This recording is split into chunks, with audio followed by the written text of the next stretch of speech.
reference, we are inviting our lineage Guru, His Holiness Living Buddha Lian, to confer the Dharma transmission and the Dharma teaching.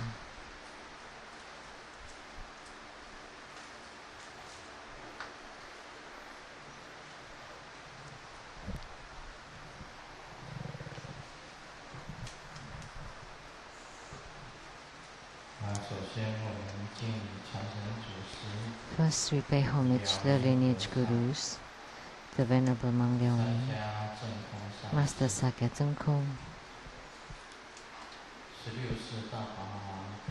to the 16th Dhamma King Karmapa, Master Tupten Tarji. Homage to the three jewels of the altar, the main deity of the Homa today, Namo Buddha Lokana. Sumo, all masters, Dharma educators, Dharma teachers, Dharma lecturers, assistant Dharma teachers, temple directors, all disciples present here and over the webcast, and our honorable guest today, my father,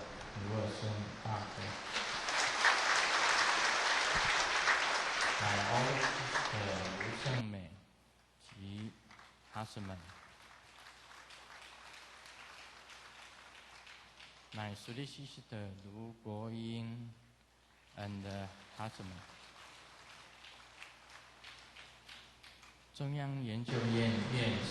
and from Academia Sinica, Professor Zhu and Mrs. Zhu, all Mrs. and women.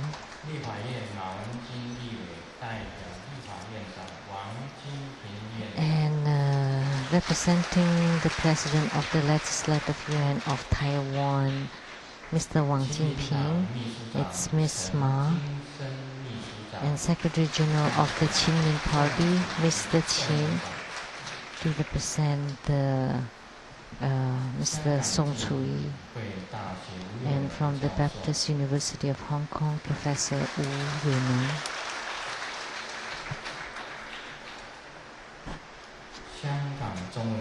From the Chinese University of Hong Kong, Mr. Tang, Professor Tang, and the former head of the Nantou County government, Mr. Xiong, and the attorneys to the True Buddha Foundation, Mr. Luo and Mrs. Huang.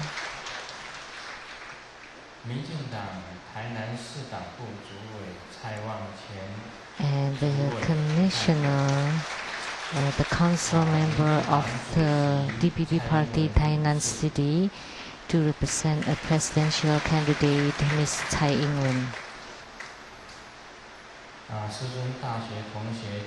And the former classmates of His Holiness, Mr. Zhu and Mrs. Zhu, and Mr. Li,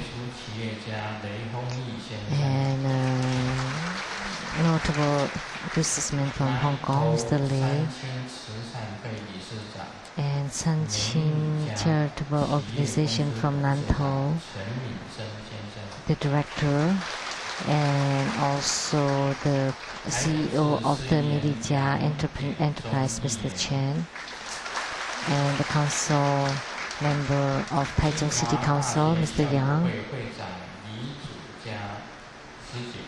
and the president of the Student Association of Tsinghua University, Ms. Li,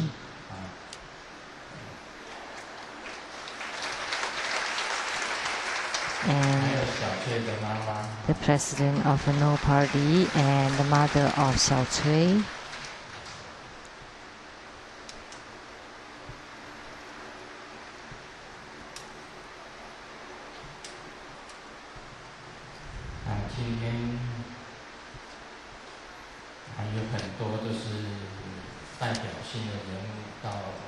And we have a lot of notable people here today.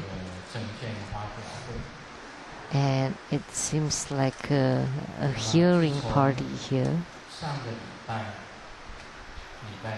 Ever since last Saturday, the Vice President Wu came to the Taiwan Lian Temple and was broadcasted in the news continuously. So here I would like to make a politically related statement. 35 years ago, one evening, the Vice President Wu came to Taiping village, the Jingwu Villa. He came with his wife to visit me, and that was my first meeting with him.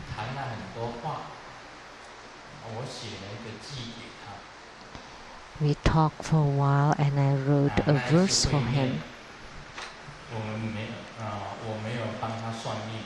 I did not do any premonition or prediction for him. I just wrote a verse for him.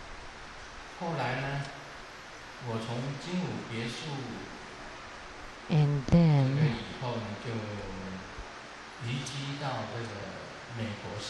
I moved from that villa to Seattle, United States.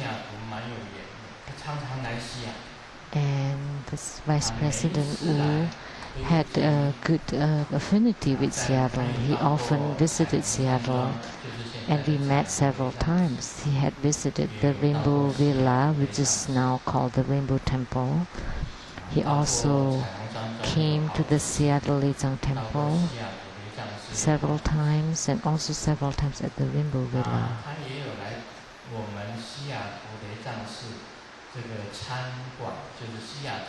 He also came to our grand restaurant of the Seattle Lian Temple, which is the cafeteria there, and had dinner there, and we chatted,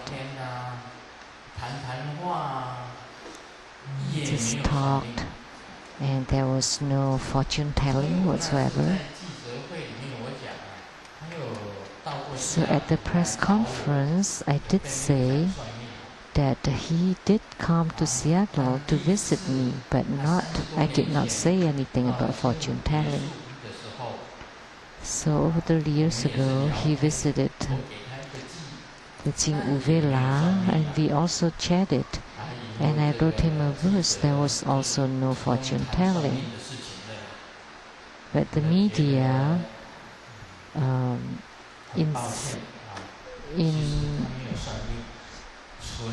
insinuate that there was a fortune telling, but actually there wasn't any. We just talked, chatted, and had some tea, purely. No sideline things, nothing else on the sideline. And someone spread the rumor that Mr. Jiang Jingguo also came to me for a fortune telling. And that was also purely rumor. And also like to clarify that when I was in the survey engineering school, my classmates are here now, I did publish a book that's called Light Smoke Collection. It's a poetry collection of poetry. It was at that time that Mr. Jiang Jingguo came to my survey engineering school, and I give this book to my school headmaster, and because he came from mainland China, so he had accent from mainland China, saying that, just a moment.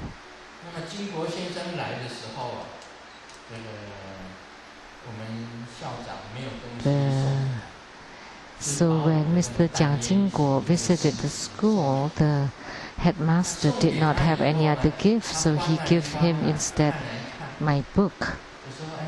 And then Mr. Jiang Jingguo took a look at the book and then said, I want to meet the author, the poet. And they called me, and I was very nervous because Mr. Jiang Jingguo was the president of Taiwan then. So I went to the headmaster's office, and they were seated there, and we just had some chat. He took a look at my poems and asked me a few questions, and the last question was, the student Lu, do you have a suggestion for me? What would you like to suggest to me? To say whatever you have in mind. And I give it a thought, and you're the president, and what should I say? So I just say whatever on my mind. I just get closer to the people.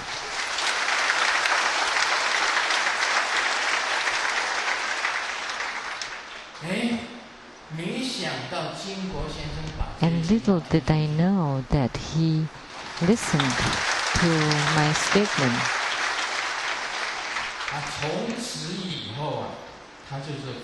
And from then on, he was very close to the people, to the citizens of Taiwan.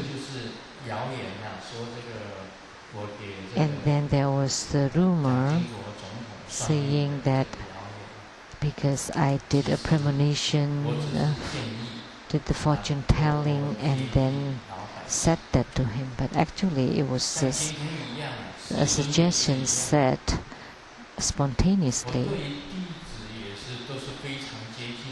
Like today, Grandmaster Lu is the same. I'm very close to the disciples.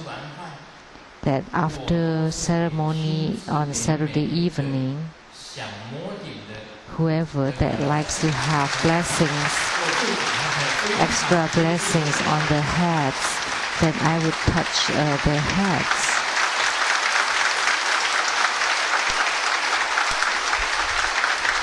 It was a very close gesture. And some disciples are very warm-hearted. I touch their heads and they touch my feet. And I'm very sensitive.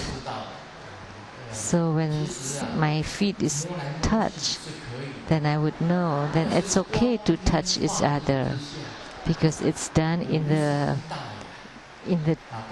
daylight.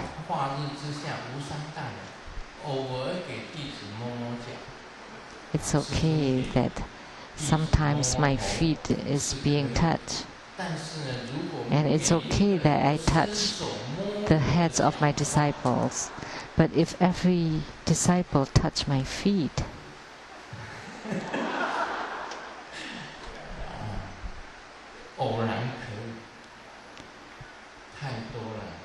sometimes a few times are okay, but if it's too much, not good. Then the security guards would hit them with their fan and saying that that's impolite. But I feel that I should be close.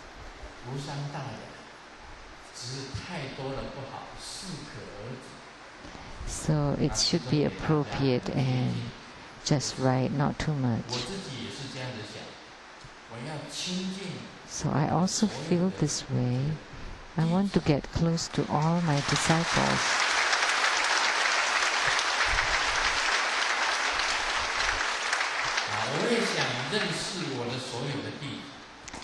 I want to get to know all my disciples.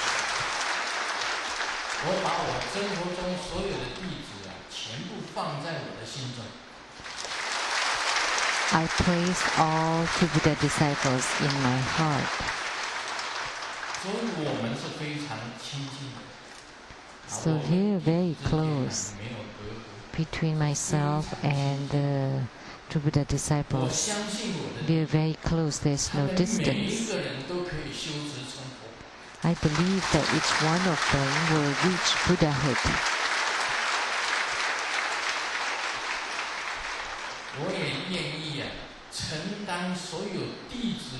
And I'm also willing to take over the karma of all disciples. So I pray to all the Buddhas and Bodhisattvas that, like the Buddhas and Bodhisattvas, I would take over the karma of all sentient beings, and then wish that all of them would attain Buddhahood and reach Buddha land. So today we had Buddha Lokana Homa, fire offering, and she's the wisdom deity of the Buddha school, from Buddha Vairocana, Buddha Lokana, Amitabha Buddha, and Padma Kumara. This is the wisdom lineage in the space.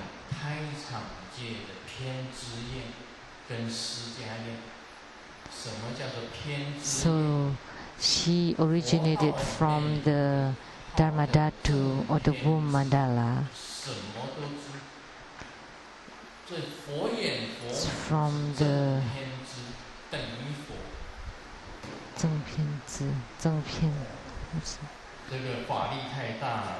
It's she's from the Zhengpian division, which is the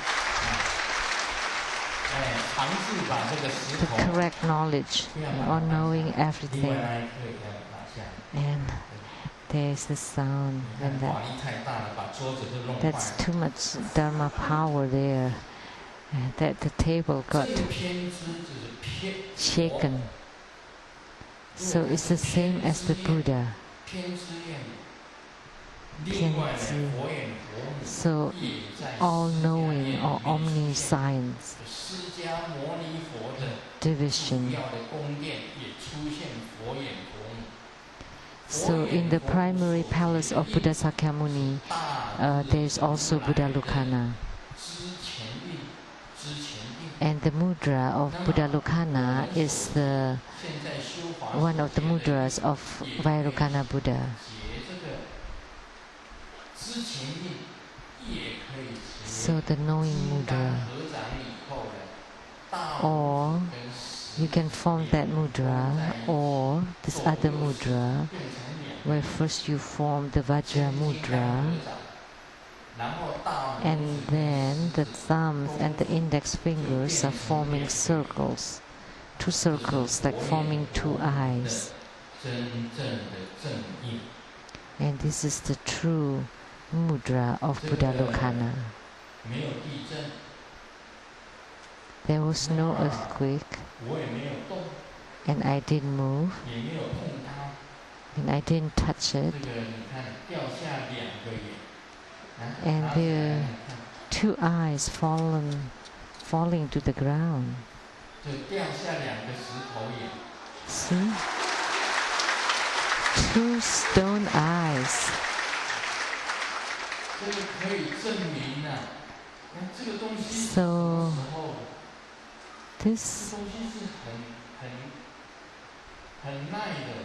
So this is very firm, it's very lasting. So the stone falling to symbolize that Buddha Lokana descended here. I didn't touch this.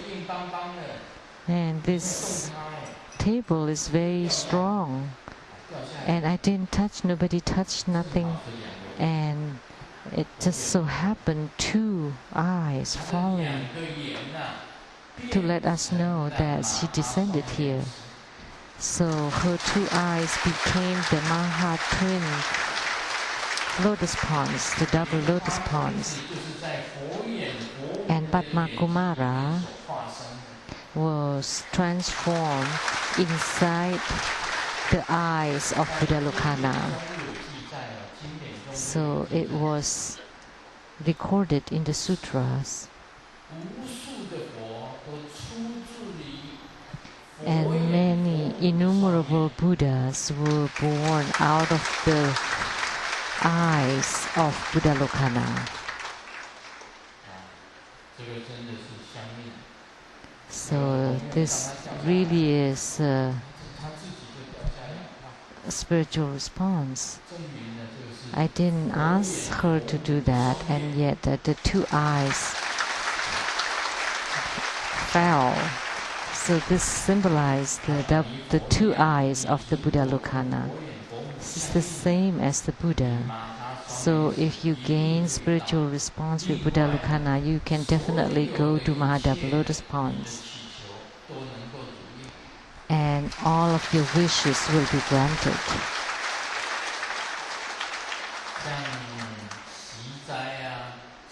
Like for purification, enrichment, subjugation, and magnetization, which is for love and harmony, they all will be granted. So the worldly affairs will be granted, and as well as the enlightenment matters will be granted. Today we will continue on the Platform Sutra of the Sixth Patriarch, on Chapter 8, on Sudden and Gradual. Let me read a piece of the sutra. While the Sixth Patriarch was living at the Baolin Monastery of Caoxi, the great master Sen Xiu was staying at Yuquan Temple of Jingnan. At that time, the two schools flourished side by side. They were known as the Neng of the south and the Xiu of the north. They were different that the northern school teaches the gradual path and the southern school teaches the sudden path, yet followers were unclear about their distinctions. The Patriarch explained, "It all started with one school, but it is people who segregate into northerners and southerners. And there is only one Dharma. The distinction is whether one sees it immediately or gradually. So why are the names sudden and gradual then? The Dharma is not differentiated into sudden and gradual Dharma, but each individual carries different capacity in their understanding. Therefore, the teaching is called sudden and gradual teaching accordingly." However, Xiu's disciples often ridiculed the Patriarch of the sudden school. Being illiterate, how could he be good at anything? Xiu explained, "He had wisdom and gained profound enlightenment without teachers. I cannot be compared to him. Moreover, my teacher, the fifth Patriarch, personally transmitted the Dharma and the lineage rope to him. There must be reasons for it. I deeply regret that I cannot be close to him. Instead, here I am receiving the nation's recognitions which I do not deserve. But you should all go to Caoxi, learn something, and do not just stay here."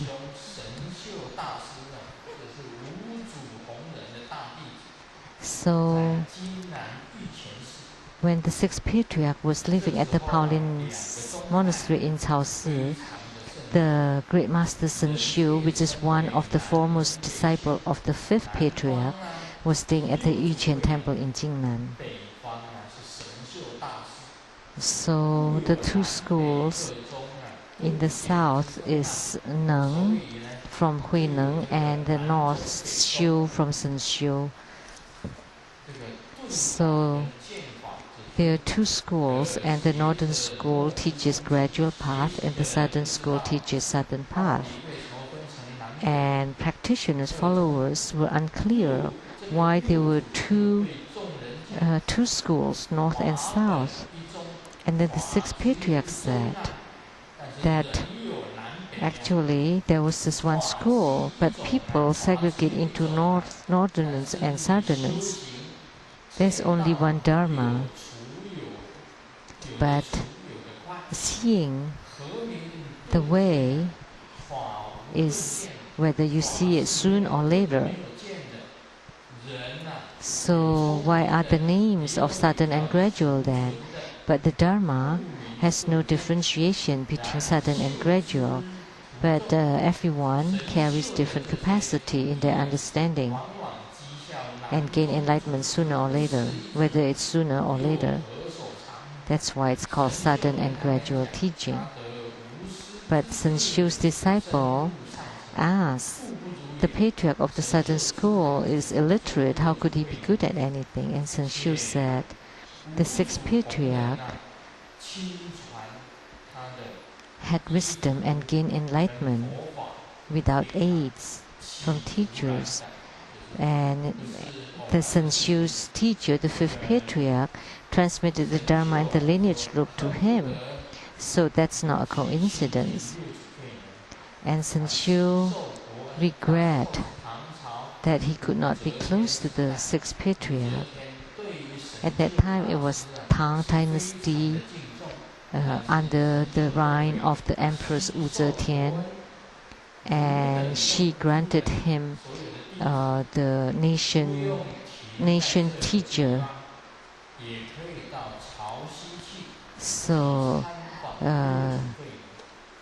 he had the obligation to the nation, so could not get close to the sixth patriarch, but he told his disciples to go to Caoxi and learn. So this is in plain words, so you should understand. There are two schools. One is the gradual school, which is cultivate step by step. Grandmaster Lu is also not bright, so I cultivated for a long period of time and gradually and ultimately I gain enlightenment. So we can start from the gradual path and then to reach the sudden path. So there were 4 dharmas taught by the Buddha. First was taught by Nagarjuna, how to become a proper human being. And second is how to perform charity. And third, how to counter your negative or bad karma. That's due to greed, anger, delusion, doubts, pride, and killing, stealing, lying, adultery, and intoxication. So these 4 Dharma ways is to counter the 10 evils. So how to become a good human being, how to perform charity.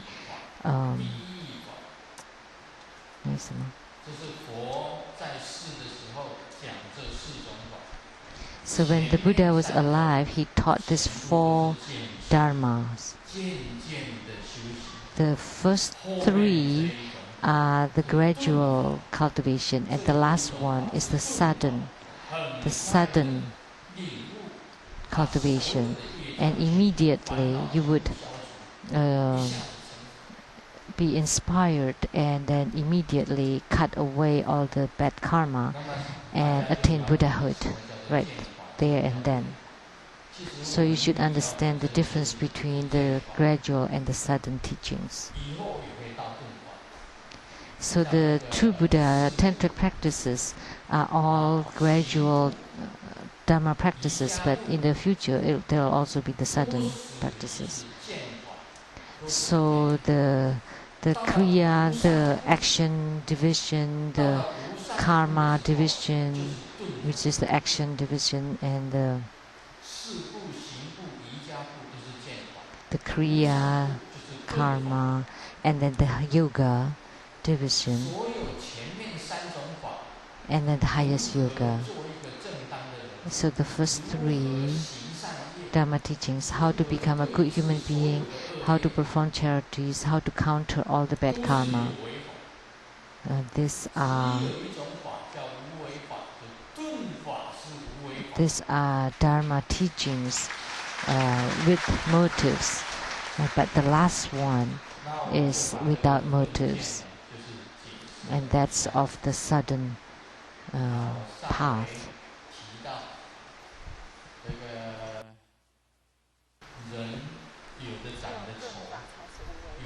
不是不是，但是是什么？And this is joke. A asks B.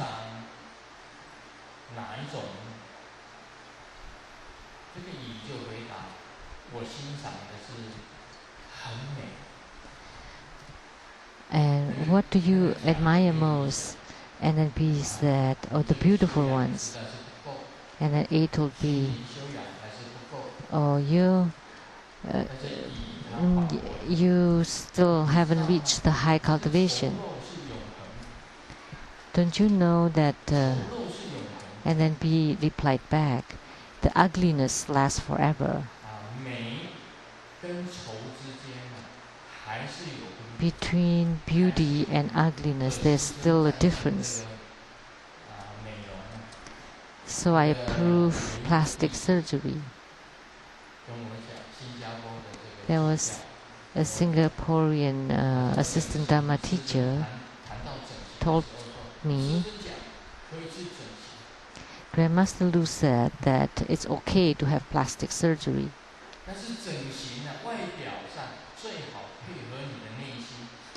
So, but once you get the plastic surgery done on you, you should also have it done inside, mentally or spiritually. Then that would be called cultivation. And that Singaporean assistant Dharma teacher told me a joke. One day, the Zhuba Jie went to Korea to get a plastic surgery done, and it was very successful. And then he went to a nightclub, and he met a really gorgeous lady,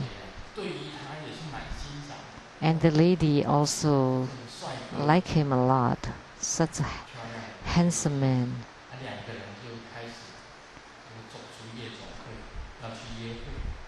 And they started to have dates. And then he told her that in the past I was very ugly, and then I got plastic surgery done in Korea, and now I became really handsome. And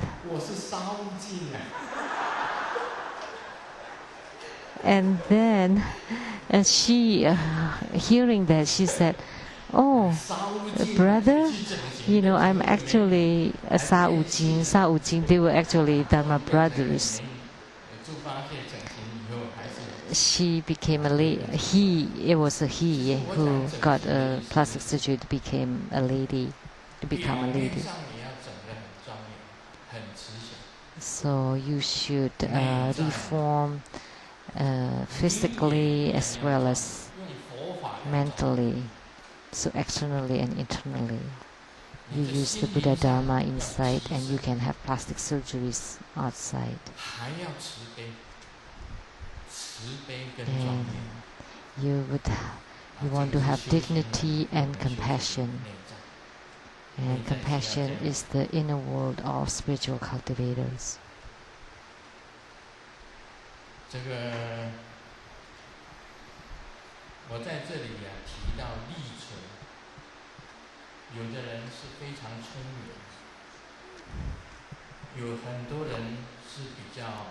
Some people are very smart. Some are more intelligent, and some are dull. So some people are different in their intelligence. Some are brilliant and some are foolish, so dull. And Grandmaster Lu is rather dull. So I started with the gradual path, and then eventually I reached the sudden path.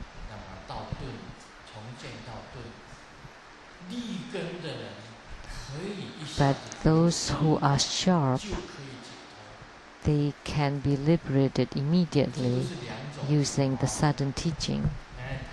So there are two kinds.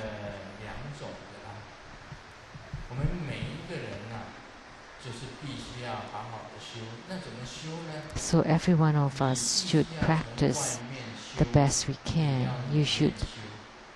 You can practice externally and internally.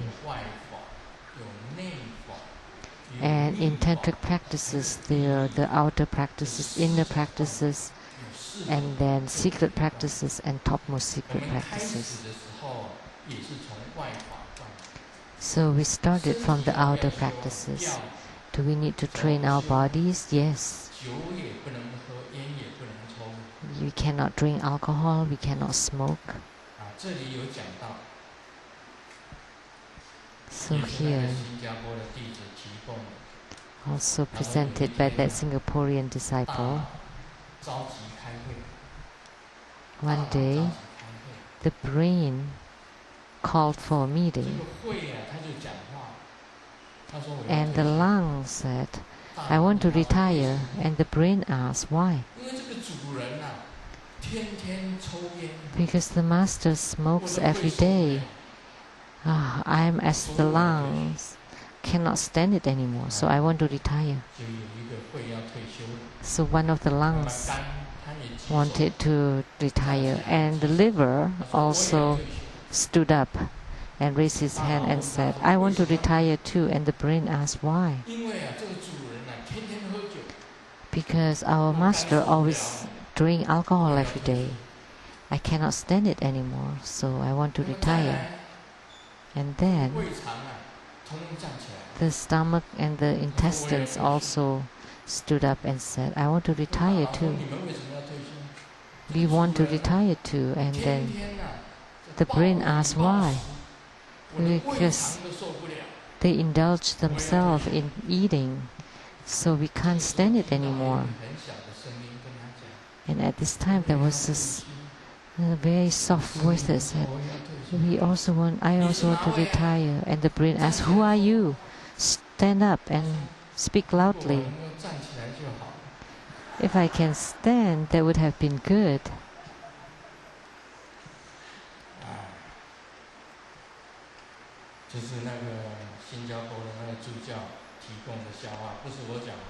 So I didn't make this joke up. It was shared by the Singaporean Dharma assistant teachers.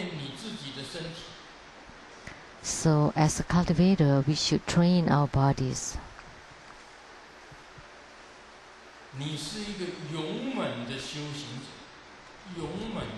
You are a robust spiritual cultivator.